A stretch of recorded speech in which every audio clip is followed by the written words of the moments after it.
Hello, hello. I believe, hopefully you can all hear me. I'm Josh Zucker. I will be adminning the session. We have right now the wonderful hosts of Swords, Sorcery, and Socialism, Aurora and Ketho. They are going to be talking about the novel Annihilation. Or are they? Maybe they're just lying to us and they're going to do something else. Ooh. And with that, I will turn the floor over. Hello everyone. I am Aurora and this is Ketho, Howdy. the classical howdy. Got to get Um, the and howdy in there. and today we are going to be talking about, in general, the topic of the unreliable narrator. Specifically through the lens of what did we decide? Novella? Yeah, it's not Um, long. The um, the novel, the novel Annihilation by Jeff Vandermeer. You also might have known it as they made like a sort of a blockbuster movie out of it a little while ago. starring Natalie Um, Portman. Starring Natalie Portman. Um, so unfortunately, if you don't want the plot of Annihilation spoiled for you, Lo siento, we're going to anyway. We can't. That's just how our podcast works. We spoil books. But we're talking about the unreliable narrator. We're talking about sort of what can be known. How can you determine truth? And even when people are trying to tell the truth, like how can you trust that they're being accurate? This is really important for in fiction, particularly in a book like this. That's sort of the whole point of the book, but obviously relates to a lot of our other fellow podcasts here at the conference when you're talking about history. Um, you know, we're all everyone who's sort of an ancient history buff is familiar with the jokes about you know Herodotus writing down something that his cousin found out in a dream. Like when you're studying your sources, how can you trust that they're being accurate and how can you even know what the truth is to determine? So first, we're going to do that though through the lens of annihilation. Anything else before I start, Ketho? No, I think we're just going to jump into a brief summary of the book, so that people are on the same page, and then we'll get moving from there. Yeah, so a brief summary of Annihilation. There is a section of the world known as like Area X, which a bunch of weird stuff happens. That's what we're told. The government has it cordoned. Weird stuff happens there. And this government agency called the Southern Reach sends teams in there to try and record and figure out what's going on there.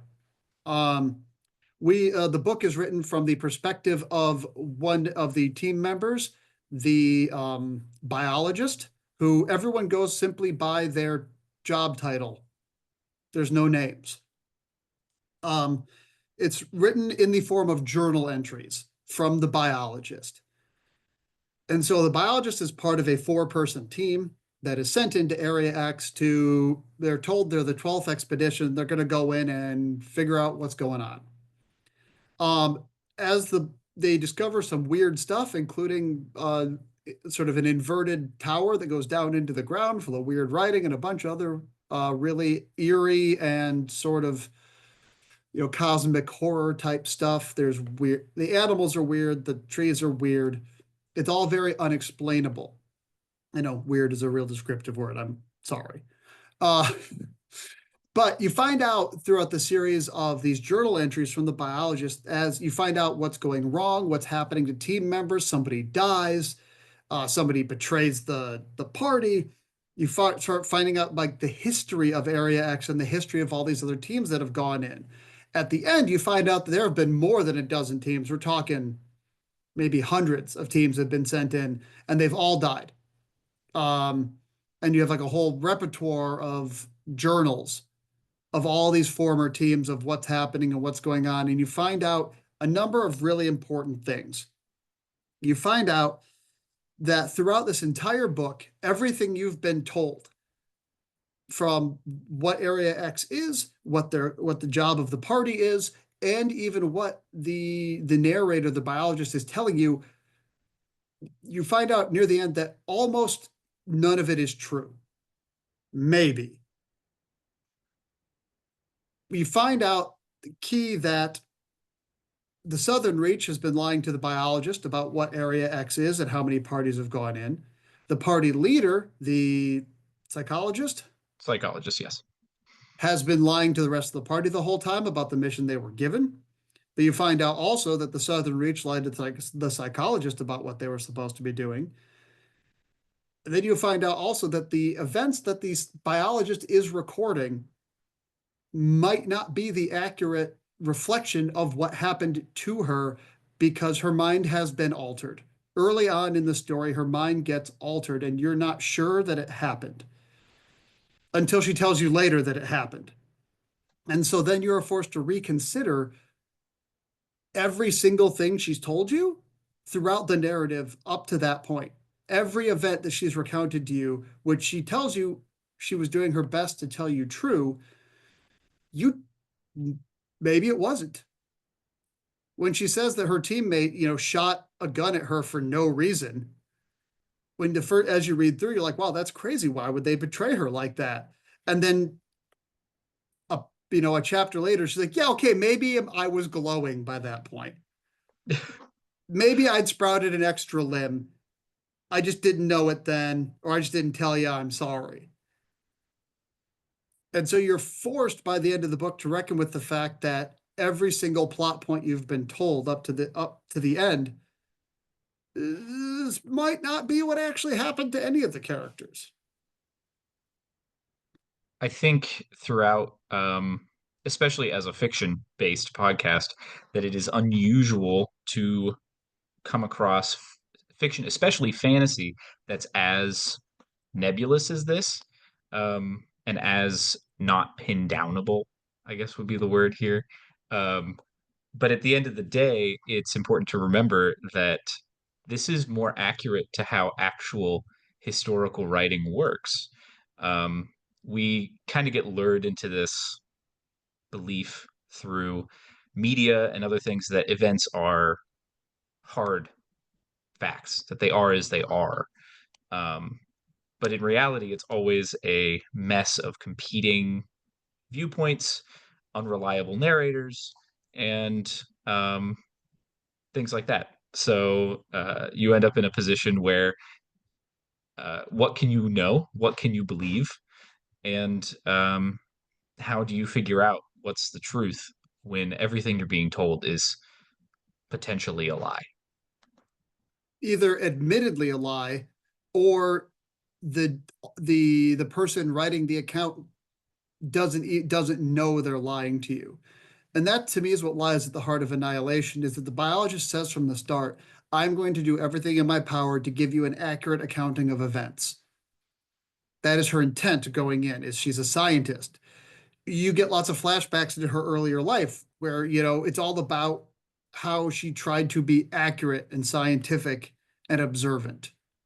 That's what she's going for, is sort of to get, sort of set an epistemic regime of truth in her journal. But then by the end, she is forced to admit to you, the reader, the future reader of her journal, and to herself, that it's impossible that she hasn't seen a single thing truthfully since she arrived in Area X, or at least since the event, that put the spores in her brain. By the very nature of what Area X is in terms of the text, um, it's a constantly shifting, constantly changing, mutagenic space where your eyes could be deceiving you the entire time.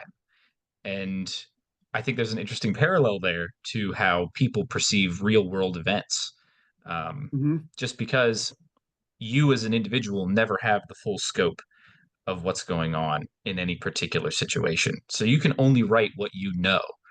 And just like the biologist who is trying her best to be as honest as possible and as unbiased as possible, still has to reconcile with the fact that even with the effort, she will unintentionally be incorrect um, about what is going on and will have an incomplete picture of what is happening, no matter how hard she tries.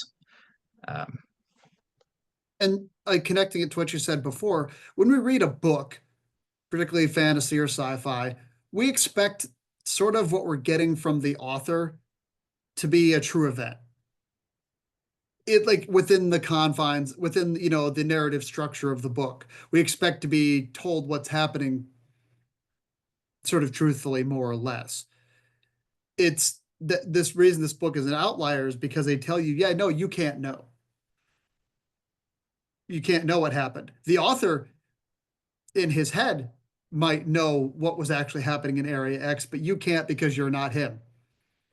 There's no way to achieve that sort of 10,000-foot view of an objective accounting of events. And like you pointed out, that's a way, way, way, or much more similar to real life. Because even now, I think all of us should be aware that even now in the modern age, with the ubiquity of cameras and pictures and recording, it is still nigh on impossible often to have something happen to you and for you to know or have someone else know that what you're telling them is exactly these, what I call it, the, platonic ideal of truth of that event. I mean, anyone that studies sort of criminology will know that like eyewitness testimony is insanely unreliable. Like we do it because it's sort of the best we have in a lot of cases, but it's also unreliable. People make up their own memories all the time or misremember all the time, and not even intentionally. Or even if they are correctly remembering, will misinterpret events based on what they understand to have happened, regardless of what the, again, platonic ideal of truth would even be, if it even exists in that circumstance. Um, because to a certain point, especially in criminology, a lot of it boils down to perspective, um, which this book does a fantastic job of. Uh, I will say this, while this spoils the entirety of the book, um, that quite literally doesn't change anything about the narrative. It was even knowing what's happening that I think in a way almost increases sort of the cosmic horror of the whole thing, because you can read it and just know that everything, like have to existentially know that what you're being told isn't or might not be accurate even as it's being recounted to you, honestly. um the biologist eventually admits, well, I saw this thing, but maybe maybe the psychologist saw something different. And then eventually that spreads to all of her senses. Besides, it starts with like sight, but eventually spreads to other things like, she experiences something and goes, she has to ask herself, was that a hallucination? Did that happen? Did the rest of my team see it? Do I bring up that I saw it and then find out that it was a hallucination and now the rest of my team doesn't trust me because I'm having hallucinations? Do I risk not discussing an event simply because it might not be true to somebody else who witnessed the same thing I did? Um, The first major example of that in the book being sight. Um, she begins to transform when she inhales some spores off of the walls of this tower. And when she goes back into the tower later, realizes that the walls of this tower, which she thought were stone, were actually made out of some sort of living material. Um, but before, she only saw stone. So does she risk telling the group, yeah, these walls aren't stone, and looking like she's hallucinating, something's going wrong? Um, but who's ultimately right here in the situation? Is she only seeing that the walls are not stone because she's mutating? She's transforming, or is she correct? Are the walls actually stone this whole time? And she's just seeing something that's not there. It, that veil of sort of unreliability is what then makes it so hard, because one of the points is that she finds a giant pile of journals from previous expeditions, and all of them recount what happened to them, but all of them recount different stuff. Every different group that comes to Area X had different things happen to them. Now, some of them were similar to what she experienced, but not entirely. Particularly, she finds her husband's journal. Um, and So every group that's come here has experienced something different. And so at the end of the day, you're left with, can we have a true description of Area X and what's happening there? The answer is no, probably. But what you could do, given time, is examine all those journals and try to find the commonalities. What seems to be consistent across 20, 30 different journals? Can we then assume that that is an accurate reflection of what's happening? That's what a lot of historians are doing with ancient events. Like, if you find one account of a battle, you have no frame for if that's true or not. They could have been there and could be writing down the troop movements and number of soldiers as accurately as they could. But that doesn't mean it's true, because again, maybe they couldn't see the other side of the battlefield, or maybe they weren't there at all. Or maybe they were intentionally inflating numbers on a sheet to make their ruler look better. Or maybe they're intentionally numbers, or maybe like a lot of ancient Greek historians, they just liked big round numbers. you know. So what you have to do is collate sources. Well, we've got a Greek account of this battle and a Persian account of this battle and an Egyptian account of this battle. Okay, well, now you can cross-reference those and attempt to discern some sort of truism from those various sources. If they all agree on something, well, then maybe you've hit upon something that is, again, sort of existentially true. But most of history doesn't have that. You don't have 7 different angles of the same thing, particularly the further back you go. So it's like we found one journal from Area X, and we just have to assume that what happens there is what we got from the one journal. Well, you find out that one of her team didn't write a single thing down in their journal. Well, how useful is that? That person had an entirely different perspective on what was happening. Maybe the only person who wasn't affected at all, It ironically, can be implied by the novel that the the surveyor surveyor. is the only one who did not step far enough outside of her like comfort space to be mutagenically affected by the zone. But this person, by dint of their personality of not stepping out of their comfort zone and being so vigilant, did not write anything down. So again, tracing that to historicity, like the person who had the most accurate accounting of what happened at any historical event might be somebody who didn't record, might not write stuff down. It was a general at that battle, or somebody who was at the front lines, or a senator that was there at that meeting. And particularly if it's something sort of sketchy, to quote The Wire, why are you taking notes on a criminal conspiracy? Like, there's a good chance that the people who know the most accurate truth didn't record it, because it wouldn't make sense for them to, right? And so it is this entire idea of what is truth and can we even know it when you're looking at events that makes Annihilation so interesting as a concept of a novel, because it portrays itself like somebody recording history. Or, like all of our friends on the Rexipods, like, how can you accurately tell what happened to some, in Valois, Burgundy, if And if like the only person writing things down was a guy who was the Duke's friend. and this is kind of part and parcel for why um, history itself is such an interesting field for people to be in. And it keeps it a dynamic field at the end of the day that does not stagnate, because the truth is always just a little bit out of reach. So there's always more to do, always more to correlate and collate. Um, just like this book, the only things you do know are the things that are correlatable between the different journals that she reads.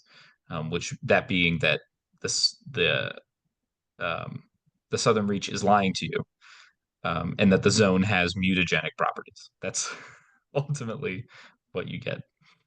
Yeah, the only thing you can know is that you are being lied to or you're being deceived.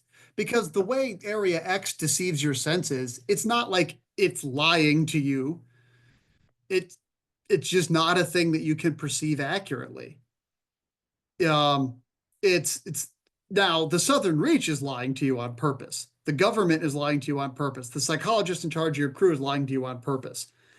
But is like nature lying to you on purpose? Is that even a thing nature can do? It's a great question. And so, like, how can you even know the truth of what it is when it itself is sort of unintelligible to you as a human? And that's where you get sort of back to the cosmic horror of the whole thing is that what you come to understand is that nature in Area X itself is ultimately unintelligible to you as a human. And it's all about accepting the change that's happening to you and becoming a dolphin, maybe. Maybe. That'll make more sense when Um, people go and read the book. yeah, go read the book and become a dolphin. Um, well, yeah, I think that's about it. If anyone has any questions, please hop in, put them in the chat for Josh to read to us. Or, Yeah, our you can podcast is also never, raise your hand, and I think I'm able to promote you to a speaker. yeah, something like Yeah, that. But also, our podcast never has a script anyway. So if there's no questions, we'll just keep yapping. yeah, You can ask our partners. That's kind of what we do. yeah. Well, I'll give it a minute to start going through, but I do actually have a few things. Just based on your talk. The first was it frustrating to read this book and deal with all this uncertainty? I feel like, when I'm reading a historical source and, there's a lot of uncertainty, it starts to get to you a little bit. Yeah, there. And yeah. Oh, sorry. Oh, I was just, yeah.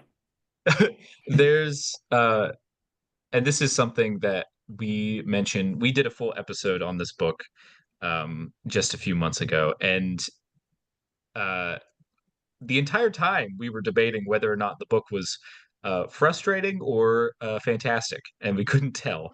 And it took us about 45 minutes of talking uh, for us to go, oh, this is really good. It's still a little frustrating at first. This is a Yeah. book you need someone to talk it out with afterwards. Um, Otherwise, it is a little frustrating because you don't know what you just read. Yeah. That episode's actually about to release. But like we Oh, were, yeah, I mean, well, don't worry about my upload schedule. We literally say at the beginning of the episode is I don't know if I like this book or not. I know it was well written and well constructed, but I don't know if I like it. Um, and then again, once we sort of hit on this point that we're talking about, that really the point of the book is that you can't know. Once we sort of hit on that and realize that that is what the author was intending for you to feel, the book meant for you to feel uncomfortable, then we're like, oh no, this is constructed really well. It's actually really good. It, but you can still be frustrated by it. Even if you're Yeah. like, I respect this as a good work of fiction, but I just because obviously that's the point is you want to know the truth. You want to know what happened to her. You want to know what happened to her husband, and you just can't. Hmm. Did you have to read this book multiple times? And if you didn't have to, do you kind of feel an urge to go back and look at it from a new perspective now that you have read the whole thing? Um, I actually did go back. I went back and re-listened to about the back half of it again. Once I'd already finished it, I went back and listened because I do audiobooks because as everyone who listens to the podcast knows, I can't read. So I just do the audiobooks. I listened to the back half a second time to try to like reorient myself to see if I like missed anything. And I do think that knowing the premise on a second listen could either be really rewarding or even more frustrating, and I'm not sure which. Ketho? it really does come down to I do have the desire to go back and read it again. I think, like I had mentioned earlier, um, this is a book you definitely want someone to talk it out with, and I Mhm. think that benefit of having this podcast and the friends I do makes the need to go back and read it a second time less because we can kind of work it out. But honestly, if I had read this on my own, the very first thing I wanted to do when I finished the book, I just didn't have time, was to read it again. I Gotcha. was I was like, I should read this again. But then we ran out of time and I had the chance to just talk about it instead. Um, but no, it's definitely something that I feel like when I go back to it, is gonna there's gonna be a perspective shift on some of the things that are happening. Yeah. In the chat, Trip asks, supernatural or aliens? And that's either probably like, do you think Area X is supernatural or aliens? Or do you prefer the show Supernatural or the movie Aliens? I can answer both. Oh, it's the second one. I'm looking Yeah. at the chat. Second one, Aliens, in my opinion, is better than Supernatural. Um, but I am an Alien series sucker. But um, no, I think there's more of a. I'm personally leaning more Alien in terms Yeah, of Annihilation, but I can't it's give an not opinion. fully explained. I can't give an opinion on the aliens versus supernatural because I've never watched Supernatural. I have seen the Alien and Aliens movies, and I thought they were fun. Um, the In terms of the novel, yeah, it's definitely left ambiguous. There are hints that it could be supernatural, the origin of this. There's hints that it could have been government research that did this. There's hints that it could have just occurred as a way of nature fighting back against humanity and urbanization. These are all ways to interpret what's happening in Area X, because at the end you find out that Area X isn't as contained as you think it is. Um, Now, if you've seen Yeah, the the movie movie takes a definitively hard pins it. stance, The movie takes a hard stance on aliens, that it's an extraterrestrial thing. and they The don't movie sort hide of that takes us, from the yeah, they don't get-go. hide It's it, not but they even a definitely take spoiler. a stance. Yeah. Gotcha. But the book definitively does not take that hard a line on anything. Again, it's left entirely to your interpretation as to what you think seems the most likely. Now, do you think that that might be because, kind of by the nature of the medium, movies do tend to be a bit more, this is what happened than books? Yeah, and The also I nature of think movies. historically, yeah, nature of movies, I think historically, I honestly, I think doing true like cosmic horror, your Lovecraftian stuff is a lot harder to translate to film. And Hmm. so I think it would be hard to leave that sort of ambiguity um, in a movie because it's so much harder to do. As anyone's seen from any of the various adaptations of like Lovecraft's work, it's very hard to sort of keep that feel when the whole thing is that what you're witnessing is indescribable. Like, how do you show something on screen that the author describes as indescribable, right?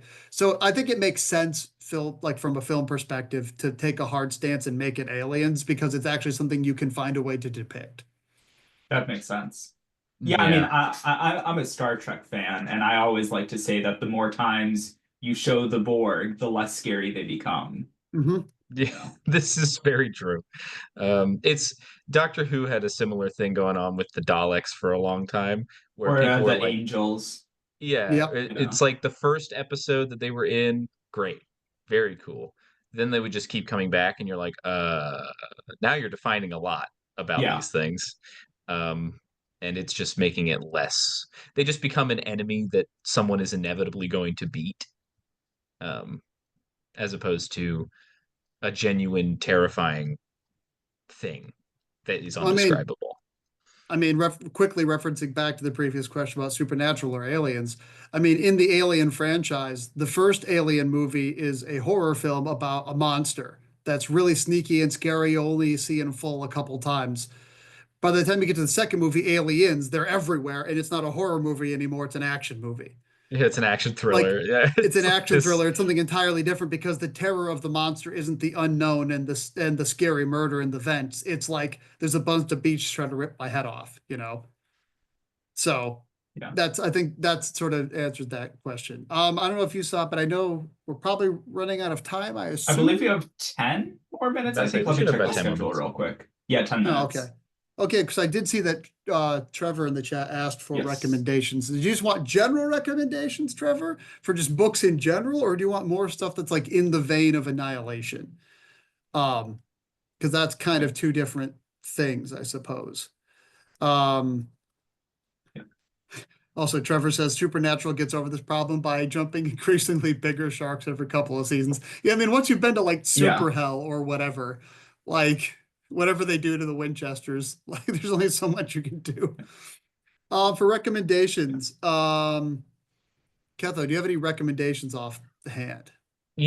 Offhand, the difficult thing is if I were trying to make a recommendation along the same lines of Annihilation or something similar, the reason I think this book initially confused us so much is that it is unlike a lot of science fiction or fantasy, where sci-fi and fantasy has a tendency to be very concrete with what it's doing. Um, Unreliable narrators aren't quite as common, I think, in fantasy and sci-fi as they are. Ooh, I did see Roadside Picnic in here. That's a good one. Mm-hmm. um, the that's the inspiration for the Stalker series. Um, Yep. but very uh, in throughout our history on this podcast, I don't think we've read a book that has quite as unreliable a narrator. So, um, hmm, I would say if you're while you're thinking, well, if you're leaning just towards more of the cosmic horror of it, I can make some recommendations. Obviously, the OG is Lovecraft, but a lot of his stuff is a little dated. in the modern We'll day. say There's dated in the kindest way. dated, yeah. There's certain ones that I do think hold up because I've read through all of his stuff. There's certain ones that hold up. I do think at the Mountains of Madness, um, holds up decently well.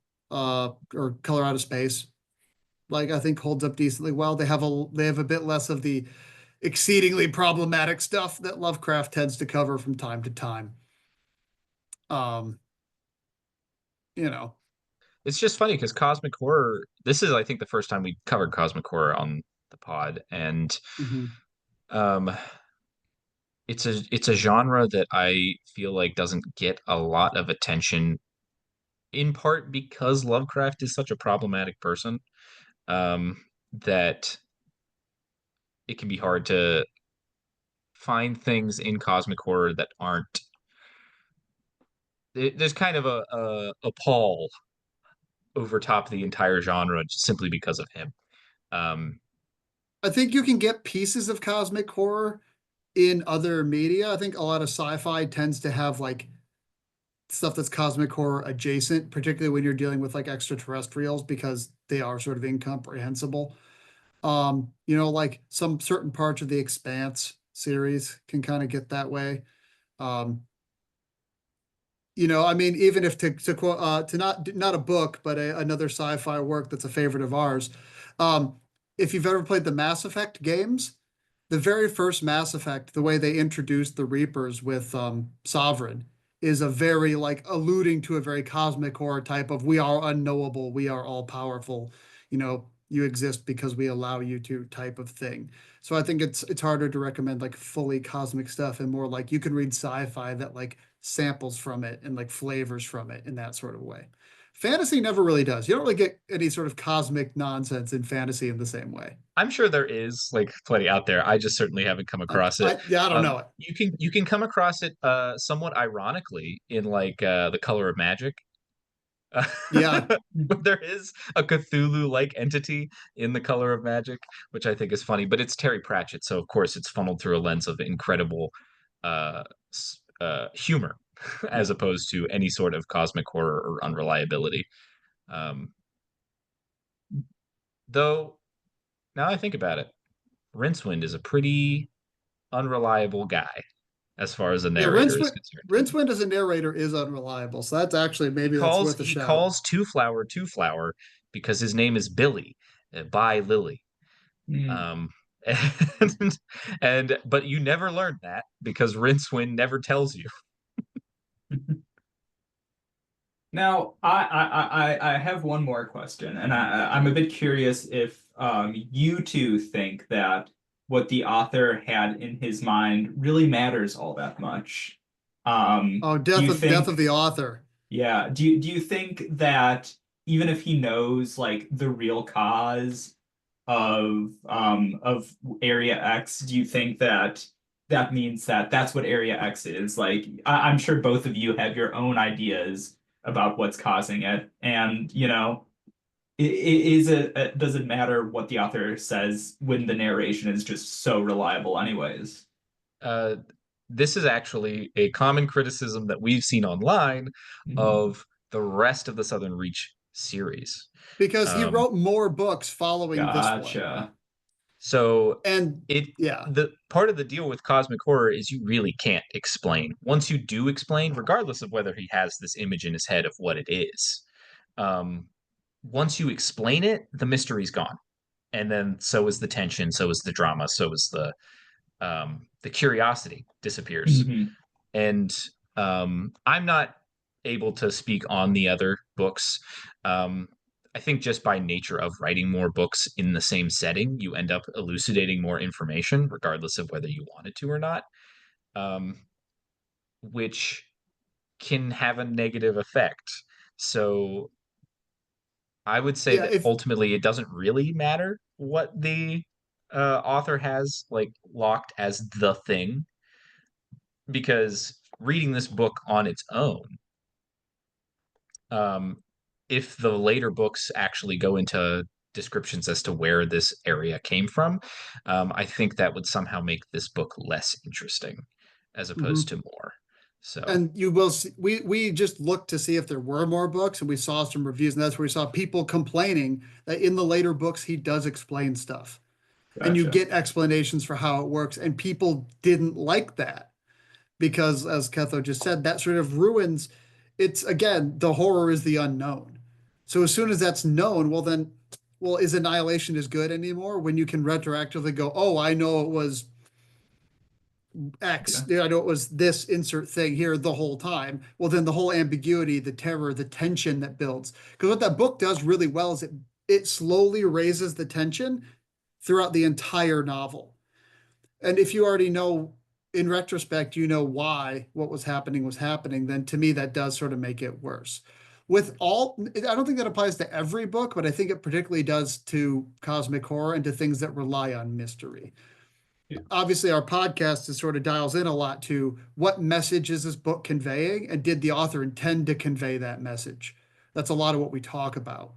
Um, and I think we sort of come down to the fact that sure, the author can mean something and you can get that, but a lot of times what matters more is the stuff that comes across that the author didn't even intend in the first place. Um, you can figure the out a lot about a inevitable person. conclusions of something written into the subtext of a piece of work. Yeah. Mhm. Whether, memes of using subtext aside, most authors include some, whether they mean to or not. Yeah. Yeah. It's almost impossible to have a subtextless story. So, um, If there is one we read, and it's called um yeah, it's called Starship Troopers. There is absolutely no subtext. It is just openly a fascist book. There's no subtext to start to anything Heinlein did. So sure, there's a book with no subtext, and it's bad. It's a terrible book. Don't read it. Mhm. uh, All Or right. like a book that has no subtext whatsoever. Congratulations. Well, we got about 2 more minutes to kill. So unless there's any other questions, do you think that this kind of made you think more about like how history in our own time is unfolding? Like how what's today will be remembered? Do you think that this book kind of shaped that for you a little bit? I know it yeah. did for me because particularly, so we say the area X can literally like alter what you see. So what you are seeing is not the same thing the person next to you is seeing. And, you know, in an era of rampant AI, like, like AI generated photos, images, all that sort of thing, where anything can be edited freely, you should think more. And this book did help me think more about the fact that you could get 17 photos from a single event and not have any capacity to know whether any of those photos are presenting a real, true depiction of events to you. Whether, Yeah. again, whether intentionally malicious, as Trevor put in the chat, as weaponized unreality, or unintentionally. Maybe you took a photo and posted it, but then somebody took it and edited it. You should be thinking about if what you're seeing is true, and at least trying to process and collate what can be known from the information you're receiving about something. All right. Well, oh yeah, Heather, go real quick, but we are at I'm about to say we're at time. yeah. Aurora covered everything I was pretty much thinking there. So All right. Well, thank you so much. Thank you, Everyone, everyone. please disperse to your next sessions. I believe we have an after party maybe or something, or There's a maybe that few was the more panels, and lunch. we had the If we lunch want to, already. We have a yeah, few more panels. Then there's an after party at the end. yeah. So yeah, if you do, any of you do have more questions, you can mull it over during the next few sessions. Thank you for attending, everyone, and enjoy the rest of the conference. Bye. Bye.